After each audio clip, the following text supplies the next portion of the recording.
You couldn't even compete with a rebuilding Notre Dame team. It's sad. It's pathetic. Now, I'll take it a step farther. This USC game and this USC team is an embarrassment to the sport of college football. I knew this USC team was fraudulent, but I didn't know they was this fraudulent.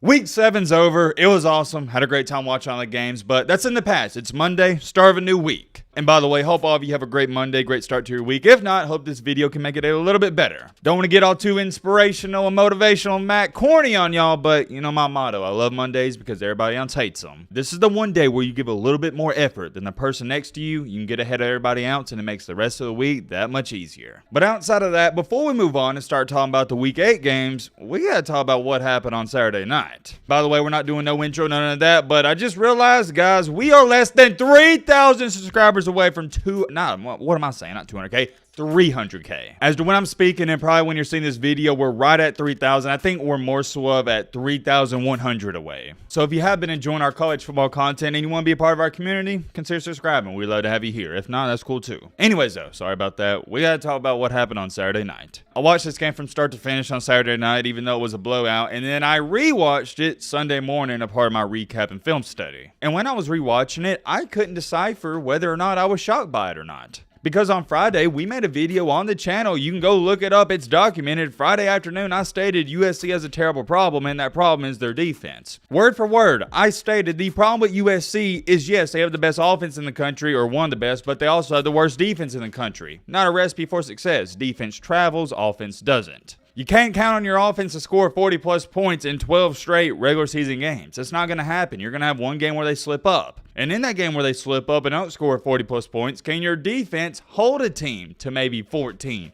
20 points? And we saw that's not the case, or it's not even possible, really. USC's offense slipped up against Notre Dame, and what happened? Notre Dame's offense put up 48 on them. And the weird part about this is, granted, Notre Dame's best offense in this game, ironically, was their defense. I'll show you the numbers right here. Notre Dame didn't even surpass 300 total yards on the night. Their defense put them in great positions, and the offense took advantage of it. Simple. But it goes right back to my point. USC's offense had a bad night, and their defense didn't give them any help. And it's a flat-out shame. But hold on. Let me ask you a serious question.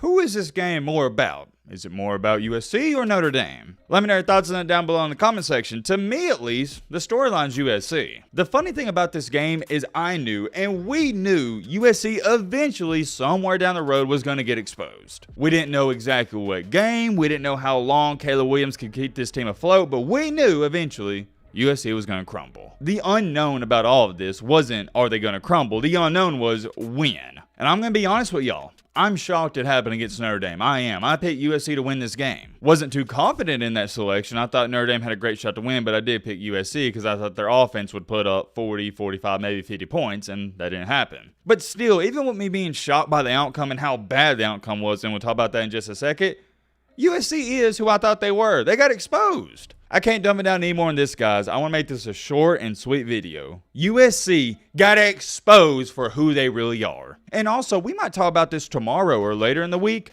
but Lincoln Riley is starting to get exposed for who he really is, but that's a different conversation for a different day. For now, at least, I'm here to talk about this USC team. As I was rewatching this game Sunday morning, obviously I knew the outcome already. I knew what to expect, so I can start looking for smaller things in the game and pay attention to the details. And the one thing that caught my attention is the USC defense. It looks like they don't care. I don't know if that's by design by Lincoln Riley. I don't know if it's because they just genuinely don't care, but that's how I view it. And what's hard for me to wrap my mind around is if USC was going to see any success on defense, it was going to be against Notre Dame. This is a Notre Dame team that has failed to score more than 20 points in their last 3 ball games. Or my bad, I said more than 20 points. They did score 21 against Duke, but my point is, in the last 3 games, Notre Dame scored 20 points, 21, and 14. My point is, this isn't a flashy Notre Dame offense. This is a Notre Dame offense that has been struggling on all cylinders, and it's an easier team to stop than teams like Oregon and Washington who USC plays in the future. Take nothing away from Notre Dame because it's much easier said than done to stop them, but they're not great. At least on the offensive side of the ball. And if you want to give some slight credit to USC's defense, yeah, they held them 200, 300 total yards, but it goes back to this. The offense really didn't have to try. But what amazed me in this game is Notre Dame, whenever they had the ball, it looked like they wasn't trying, and they still put up 48 points. It looked Easy. And it's funny because when you look at the box score, Notre Dame only had 250 total yards, so it leaves you scratching your head. I've said it 1,000 times. Let's throw it in there. Main reason Notre Dame only had 250 total yards is because most times when they got those turnovers, they only had to go 30, 40 yards per drive. And here's the last thing to say about this game, and we'll talk about who USC plays next because that's a really interesting matchup. I've noticed this with all of Lincoln Riley's teams. Whenever they get down by 10, 14 points, they just straight up give up. The lack of intensity that these USC players showed in this Notre Dame game, it is inexcusable. It's embarrassing. As soon as the score was 17-3, you could literally see the USC players give up. They was like, oh yeah, we lost this one. I'm blaming Lincoln Riley. What is this mentality that these USC players possess? It's an utter disgrace to lose by 20 points to anybody,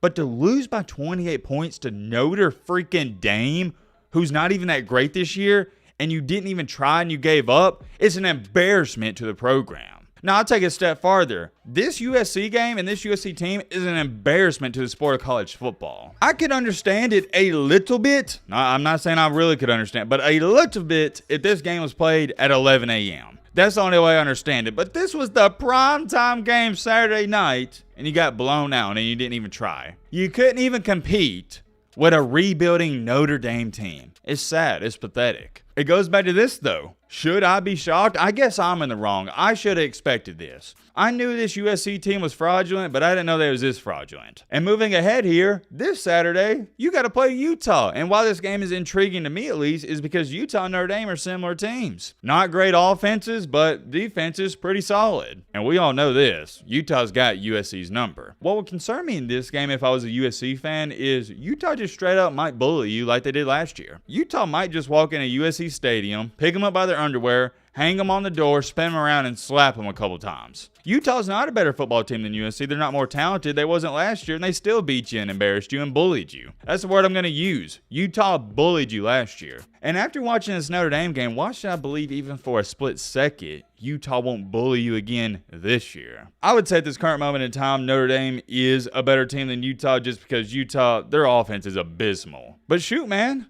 why would anybody in their right mind pick this USC team to win this game? I don't know, man. If you're a betting person, I don't know how you'd have the balls to pick USC to win against Utah after watching them play Notre Dame. USC's fraudulent, man. Let's talk about this real briefly before we end off this video. I thought about this earlier this morning. When do we start having the conversation that USC shouldn't even be a top 25 team? Look at their last 4 games. They barely beat an Arizona State team who flat out sucks. They're a bottom feeder, 42-28. Okay, no problem there. Benefit of the doubt. Arizona State, that's their Super Bowl. Okay. Well, then after that, they proceed to beat a decent at best team, Colorado, 48-41. That was a red flag to me, but okay, Colorado's got a good offense. Benefit of the doubt, right? Well, then, after this game, I was like, no more benefit of the doubts. They got lucky. Let me repeat that word. They got lucky to escape Arizona, 43-41 in triple overtime. And then most recently, lose by 28 points. USC's a couple plays in that Colorado USC game from being what?